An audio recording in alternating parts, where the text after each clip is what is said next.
Bueno, buenos días, buenas tardes, buenas noches, amigos y amigas. ¿Cómo les va a todos? La verdad, muy contento de arrancar un nuevo episodio de Rosca y Tinto. Hoy abordando más que nada el tema Malvinas, geopolítica, soberanía, pensamiento estratégico del más grande estadista que fue Juan Domingo Perón, o al menos el más grande del siglo XX. Les mando un abrazo a todos, gracias por estar presentes, por estar prendidos. Recuerden suscribirse al canal que está creciendo muchísimo. Tuvimos muchas visualizaciones en el último video, Geopolítica del Agro. Vamos a volver a hacer un vivo seguramente la semana que viene. Estamos invitados a participar próximamente en encuentros en Mendoza. No este fin de sino el siguiente, así que muy contento, girando por todos lados, difundiendo la causa nacional, que es lo más importante. Si nos ordena la causa nacional, tenemos una Argentina grande. Si nos ordena la política barata, si nos ordena la superestructura, si nos ordenan los intereses de las orgas, vamos a tener una política chiquita, ¿no? Bien, hoy vamos a ver un poco la cuestión Malvinas y cómo el peronismo hizo en sus dos periodos, tanto el primer periodo que encuadra dos gobiernos, como el segundo periodo que encuadra el gobierno del 73 al 76, para intentar recuperar las Malvinas. Era una obsesión de Juan Domingo Perón. De hecho, él en muchos documentos, cartas, incluso decretos, establece que Malvinas es la causa magna, ¿no? Le daba mucho interés al tema Malvinas, al tema Antártida, a la Patagonia.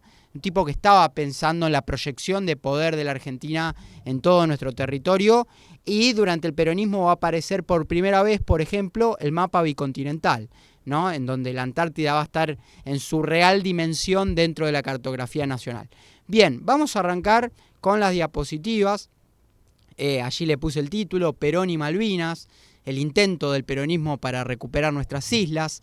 Y hay muchas estrategias. Yo voy a ir por partes. Primero vamos a ver la estrategia del primer periodo del peronismo y luego vamos a ver la estrategia del segundo periodo. En ambas está el pensamiento estratégico de Perón y en ambas hay una inteligencia y realmente una cercanía importante a la hora de poder pensar en la recuperación. Incluso ya cerca del 74, 75, en la posibilidad real, ¿no? Ya lo vamos a ver. Fíjense lo que anoté allí. Zona franca. En 1945 el Poder Ejecutivo Nacional dicta el decreto número 3824, que crea un régimen libre de todo derecho y de toda obligación al sur del paralelo 42, que es donde comienza el territorio de la provincia de Chubut. Fíjense, yo allí puse un mapa para poder graficarlo. Esta zona franca, es decir, esta zona libre de impuestos, toda la geografía del paralelo 42 hacia abajo, que establece el gobierno peronista, en realidad es del 45, es un año antes del gobierno constitucional de Perón del 46, pero ya en el periodo peronista, se establece esto justamente para lograr poblar la Patagonia. En realidad, la zona más austral de la Patagonia, lo que tiene que ver con Chubut, Santa Cruz y Tierra del Fuego, zona franca, ¿no? Libre de impuestos para que empresas se puedan radicar allí, para que puedan dar trabajo y para que mucha gente, más que nada ubicada en la zona de la región pampeana, pueda migrar y vivir en la Patagonia, más en el sur. Esta va a ser la antesala. Pasamos a la siguiente diapositiva, de la 19640, la ley 19640 del año 72, que establece el subrégimen en Tierra del Fuego, que rige hasta el día de hoy, ¿no? Subrégimen quiere decir libre de impuestos para aquellas empresas que se radican en la isla grande de Tierra del Fuego. Yo puse esa foto, que como verán aparezco yo y atrás aparece la producción de Silo Bolsa, porque hace alrededor de un mes estuve estuve en un viaje de militancia en Tierra del Fuego, también para conocer, ¿no? Y militando la soberanía austral, y conocí la fábrica de silobolsa más grande del planeta, ¿no? Una fábrica que exporta a distintos lugares del mundo, que provee muchísimo al campo argentino, al campo de Brasil y demás. Allí atrás mío se puede ver cómo se infla la bolsa, el silobolsa, justamente para almacenar granos. Para eso sirve, es un invento argentino, pero lo traje como ejemplo, al igual que la industria electrónica que existe en Tierra del Fuego y demás tipos de industrias, industria petroquímica, industria textil, que hizo que la isla crezca desde el año 72 hasta el año 2025 12 veces. Esto nosotros lo vimos en en un video que se llama Mi viaje a Tierra del Fuego. Fue un vivo, yo conté todo esto, pero digo, fíjense la estrategia de Perón, que comienza en el 45, se va a llevar adelante fundamentalmente con la 19640, pero ya está la zona franca con este decreto del año 45, que busca que la gente vaya a vivir al sur.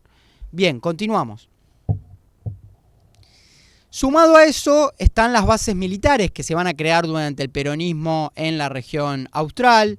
Fíjense, la base aérea de Río Gallegos en 1952, la base naval de Río Grande en el 49 y el batallón de infantería también de Río Grande del 47. Estos dos últimos en Tierra del Fuego. Hay otras también unidades militares creadas en la época. Yo puse estas tres porque fueron muy importantes en la guerra de Malvinas. Allí se puede ver la imagen.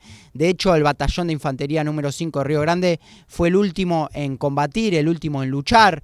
Lo mismo ocurre con la base aeronaval de Tierra del Fuego de Río Gallegos, desde donde salían los aviones para combatir al enemigo inglés. Es decir, una gran importancia. Fíjense los años, 47, 49 y 52.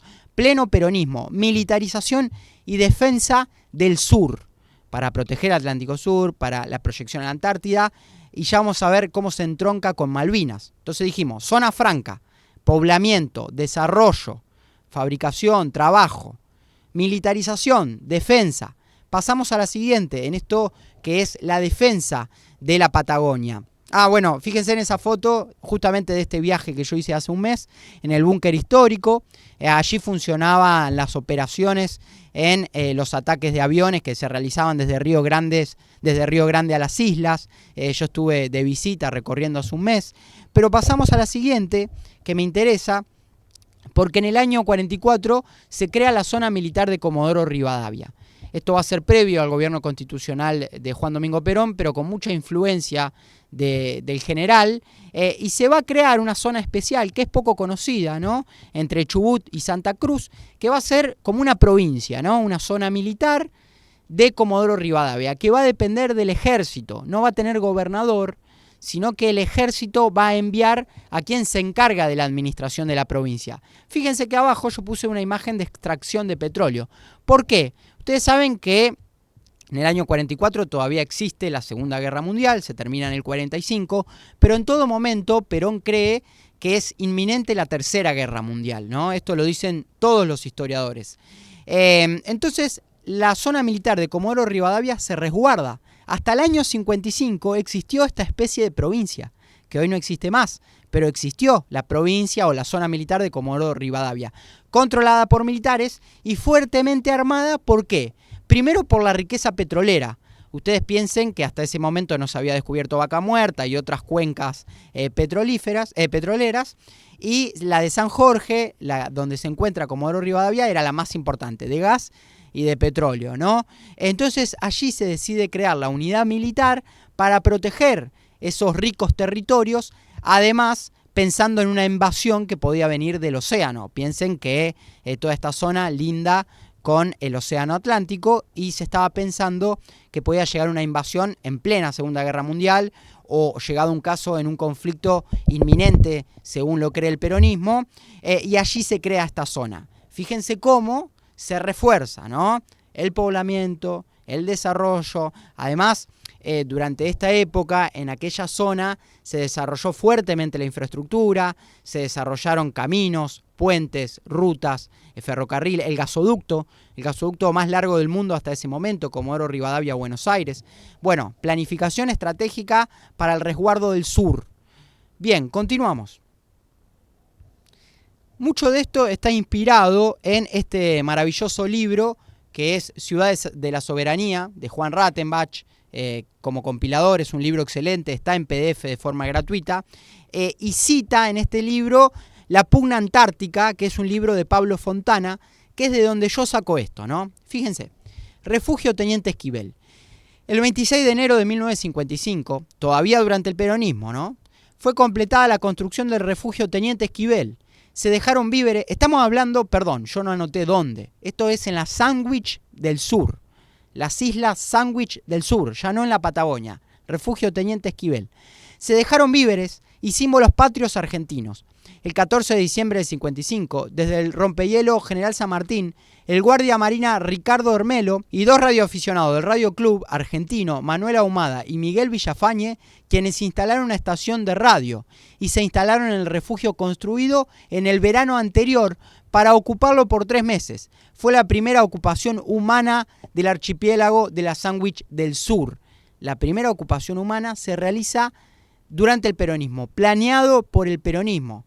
Había una proyección radial, ¿no? Los radioaficionados que llevan adelante una radio de la Sandwich del Sur y un inminente esbozo de planeamiento.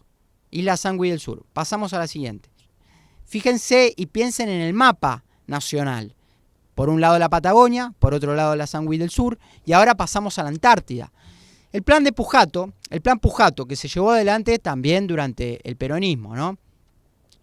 Que lleva el nombre del patriota, del héroe nacional Pujato, que nació en Entre Ríos y que va a llevar adelante este ambicioso plan. El plan de Pujato constaba de 5 puntos, entre los que estaban la creación del Instituto Antártico Argentino, constituir un poblado con familias argentinas que habitasen la Antártida, cosa que se logra en Base Esperanza.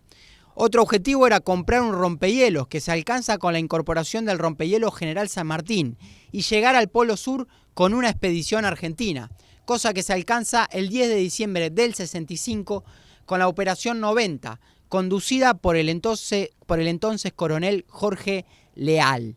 Esto es importante, el plan Pujato es sumamente ambicioso, logra poblar la Antártida de manera fenomenal. Ustedes piensen que la primera base antártica es en el año 1904 de la mano del gobierno de Julio Argentino Roca. Una sola del año 1904 hasta el año 1945. Y el peronismo en 10 años va a construir 8 bases antárticas permanentes. O sea, va a pasar a 9 bases. O sea, la oligarquía argentina desde 1904 hasta 1945 solo construyó una base, estamos hablando en 40 años. Mientras que el peronismo en 10 años va a construir 8 bases militares que naturalmente van a estar pobladas, va a estar la escuela en Base Esperanza, va a estar el Instituto Antártico, el primero de su tipo a nivel mundial.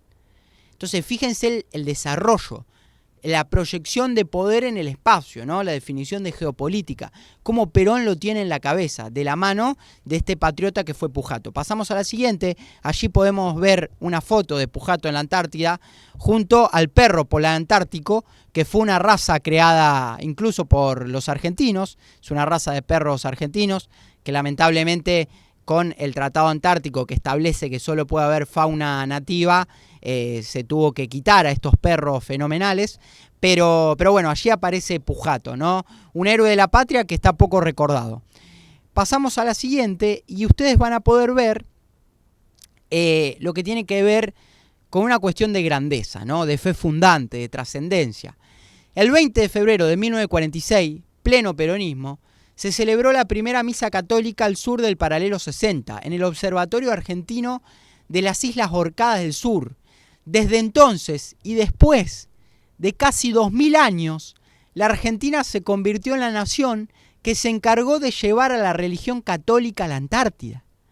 O sea, gracias a la Argentina y gracias al peronismo, la religión católica, la más grande, la más importante a nivel mundial, llegaba a un nuevo continente. Después de 2000 años, los primeros misioneros católicos, después de 2000 años, fueron argentinos, ¿no? Allí podemos ver la capilla que existe actualmente. Esa capilla no es de la década del 40, sino que existe actualmente en la Base Esperanza, donde se oficia misa durante determinada cantidad de tiempo, ¿no? Maravilloso, me pareció maravilloso este dato, que está todo muy bien documentado en el libro de Juan, se los recomiendo.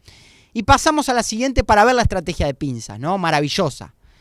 Fíjense, esto es peronismo, esto es proyección de poder, esto es grandeza, esto es planificación estratégica, ¿no? Y es lo que va a decir Pablo Fontana en su libro La Pugna Antártica.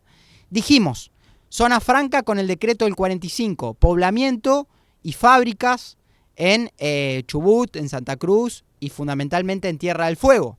Dijimos, refugio y además de eso la militarización con las bases militares que también vimos.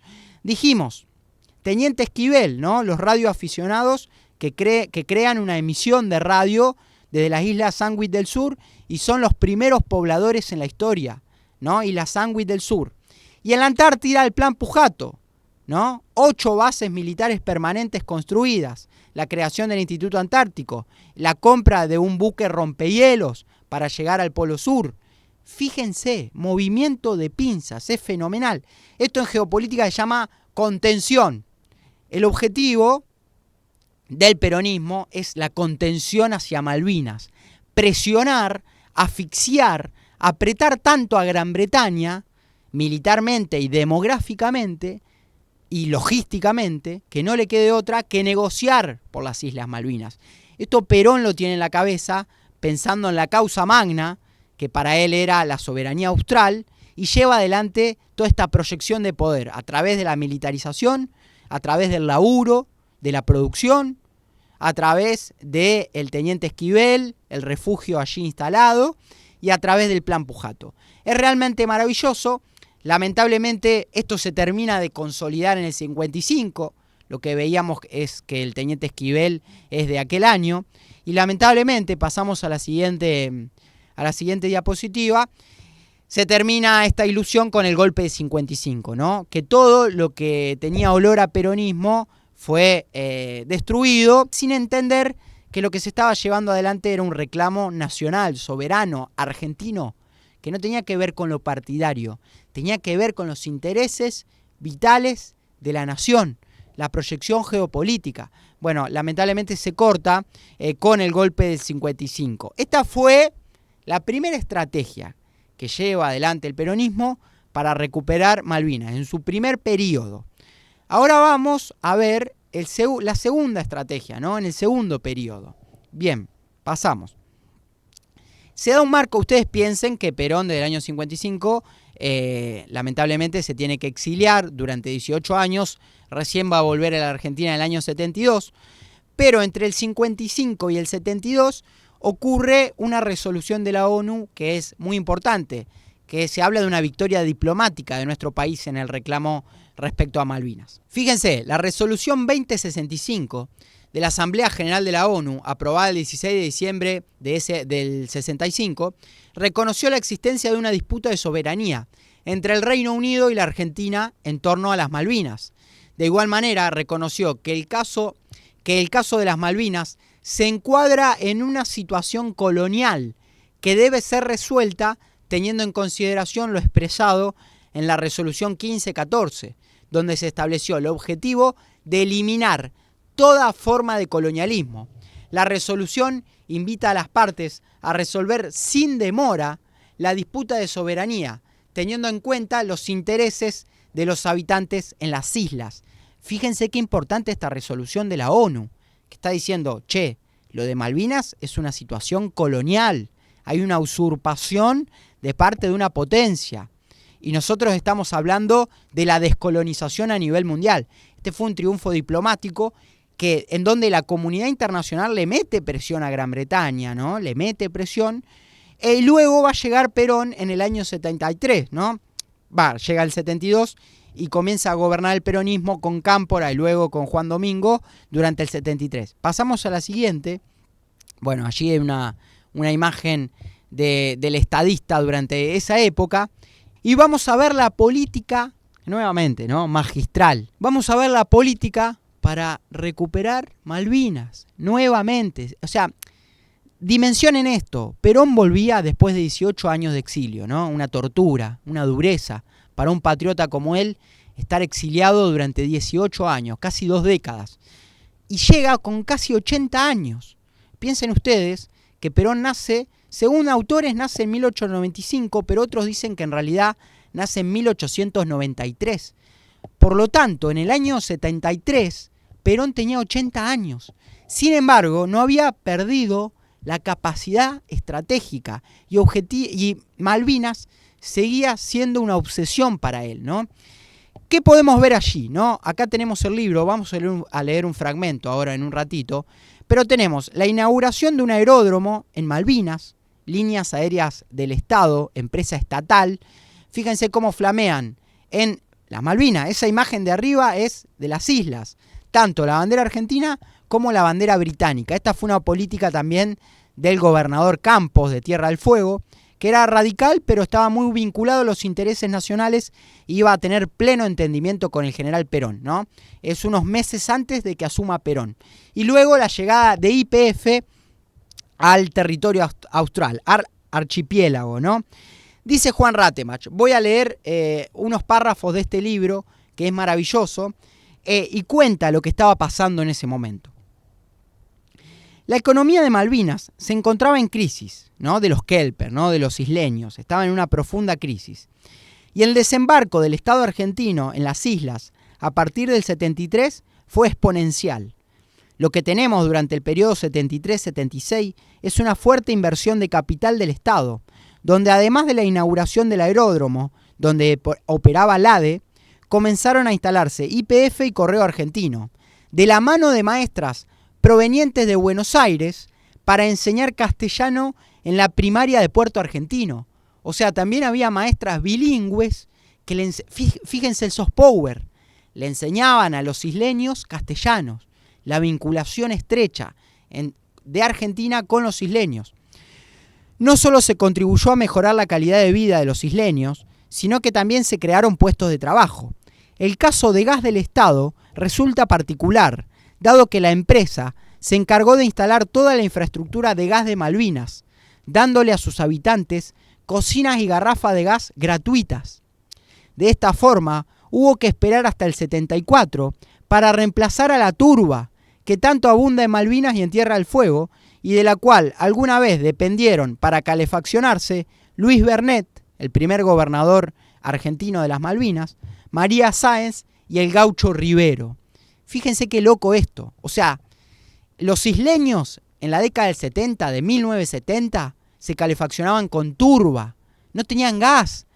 Los británicos no le habían llevado gas a la isla. Es el peronismo el que le lleva gas a través de la empresa estatal Gas del Estado. Esto está documentado en este libro maravilloso que es Ciudad de la Soberanía. Pero continúo. YPF no se quedó atrás. La estación denominada Antares se hizo con el apoyo logístico de la estructura petrolera de la ciudad de Río Grande. Es así como en junio de 1974, luego de tantos años, la Cancillería británica propuso un sistema de administración conjunta, por el cual ambas banderas flamearían en Malvinas. Estos son archivos desclasificados reales. Ahora vamos a ver una nota que está confirmado. Inglaterra le ofreció a la Argentina la soberanía conjunta de Malvinas. Se lo ofreció el gobierno inglés. Los isleños tendrían la doble nacionalidad.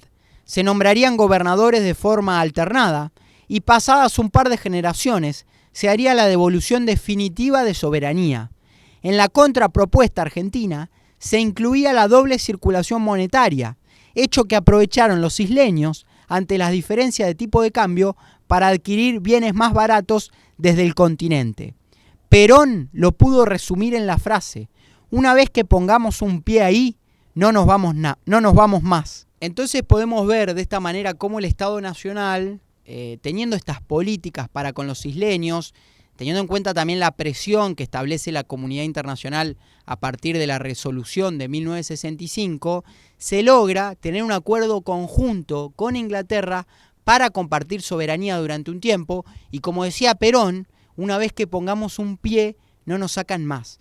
Digo, fíjense qué brillante, qué estratega, qué política fenomenal. Fue el momento desde 1833 que ocurre la usurpación hasta la actualidad.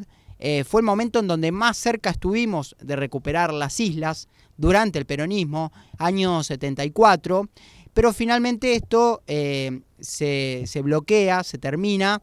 Pasamos a la siguiente debido a distintos motivos.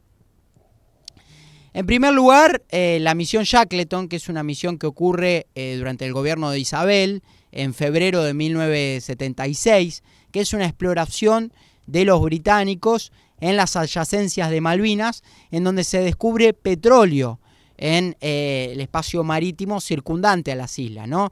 Yo abajo puse una imagen del año 73. Ustedes recuerdan que en el año 73 fue la crisis del petróleo. Es el alza del precio del petróleo en el mundo, ¿no? Allí establece Estados Unidos su sistema financiero con los petrodólares, ¿no? Es el cambio del sistema monetario a nivel mundial y el petróleo pasa a cotizar muchísimo más alto y pasa a ser imprescindible para la vida de las naciones. Incluso el petróleo empieza a ser entendido como un arma geopolítica para imponer poder sobre otros estados nacionales. Esto Gran Bretaña lo tiene muy en cuenta y por eso ocurre la misión Shackleton del 76 y se descubre petróleo en las adyacencias de Malvinas. Sumado a esto, había muerto Perón en julio del 74 y los británicos no confían en que Isabel pueda terminar el gobierno y lamentablemente en marzo del 76 ocurre el golpe de Estado de una camada militar cipaya que no tenía ningún interés real en recuperar Malvinas, ¿no? Entonces, estos tres fenómenos, en primer lugar, que muere Perón, que era el que estaba llevando adelante la negociación. En segundo lugar, la misión Shackleton, que en donde los británicos dicen, che, hay petróleo. Ahora ya no es lo mismo entregar Malvinas que antes, ¿no?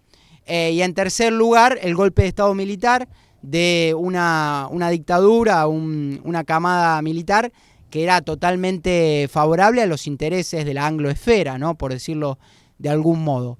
Entonces, lamentablemente, se termina la posibilidad de recuperar las islas, de tener una soberanía conjunta, incluso las dos banderas llegaron a flamear al mismo tiempo, estábamos ahí de recuperar las islas. Sobre este tema, obviamente que recomiendo el libro de Juan, pero hay además una nota en Infobae que habla de los archivos desclasificados de esta época, en donde se muestra cómo el gobierno británico había ofrecido a la Argentina, en realidad no es que había ofrecido y le había dejado todo servido en bandeja, sino que el peronismo y la diplomacia nacional había hecho mucho para que esto sea posible, ¿no?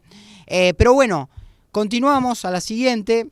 En el año 82 ocurre la guerra y bueno, ya desde allí la relación fue mucho más tensa. De allí hay una prepotencia unilateral de parte de Gran Bretaña en extender las millas marinas. Ustedes piensen que Inglaterra controlaba hasta ese momento 11.000 kilómetros cuadrados, que era la parte de tierra que emergía de las islas, ¿no? Del archipiélago. Bueno, luego de la guerra de Malvinas, y de forma unilateral, prepotentemente, va a pasar a ocupar 200 millas, donde dan permiso de pesca a corporaciones occidentales, donde dan permiso de exploración de petróleo, ¿no?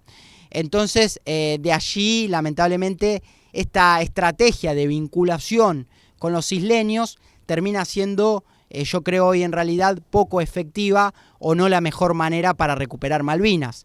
En esa instancia tenemos que pensar como argentinos de forma estratégica, como lo hizo General Perón en sus dos momentos de gobierno, tanto con la primera estrategia en el movimiento de pinzas, de asfixia, de contención, como en su segundo periodo en la política con respecto a las empresas estatales y a los servicios para los isleños. Pero digo, tenemos que volver a pensar una política que tiene que ver mucho con la disuasión militar, que tiene que ver mucho con el encarecimiento de la ocupación colonial, que tiene que ver mucho con el desarrollo de una marina mercante, de una flota de guerra, de una flota pesquera para controlar el Atlántico Sur, que tiene que ver mucho con la proyección en la Antártida y seguir consolidando soberanía en el continente blanco. Una cantidad de políticas que tenemos que llevar adelante los argentinos para volver a recuperar Malvinas en un momento. Terminamos con la última diapositiva, en el sentido de que tenemos fe, tenemos esperanza de que tarde o temprano volverán a ser nuestras.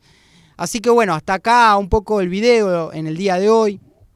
Quería mostrar cómo tuvimos dirigentes políticos con capacidad estratégica, con vocación de poder, con vocación de expansión territorial. Perón fue un ejemplo de ellos, quedó demostrado en estos dos ejemplos, en estas dos ocasiones. Y bueno, quiero que volvamos a discutir la soberanía nacional, que volvamos a discutir los intereses estratégicos de la patria, la geopolítica. Está creciendo la comunidad soberana que cree que es fundamental poner sobre la mesa estas discusiones. Bueno, hay que bregar para que esto llegue a todo nuestro pueblo, para que esto llegue a la dirigencia política, que muchas veces está más preocupada, no sé, por el cierre de listas de ahora las elecciones legislativas que por los intereses vitales de la nación argentina, así que hay que seguir peleando. Compañeros, muchísimas gracias nuevamente por estar, suscríbanse, pongan me gusta al video, ya hay muchos videos que fuimos cargando, si no los vieron completamente pueden acercarse y mirarlos. El último fue sobre geopolítica del campo, la nación en armas, forja, soberanía nacional. Bueno, hicimos videos de todo tipo, así que va creciendo la web. Recuerden también, si quieren y si pueden, aportar a nuestro sitio en la página web roscaytinto.com.ar. Hay una cartera de suscriptores a la cual ustedes pueden integrarse, pueden sumarse. Por el precio de una cerveza van a estar aportando mensualmente a que este proyecto siga creciendo. Así que les mando un abrazo grande. Vamos a seguir bregando por la grandeza nacional, por la recuperación de todo nuestro territorio y por la dignidad de nuestro pueblo. Un abrazo.